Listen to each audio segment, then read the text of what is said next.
got the nice 4 screws, 3 of the original attachable holes.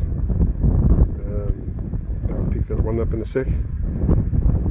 Got them all out by hand, which is really good. I felt like I didn't have to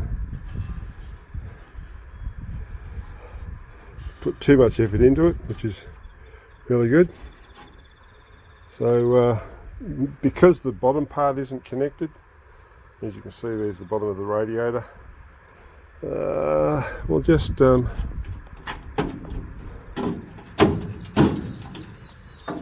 okay, there's just one more little hole on there.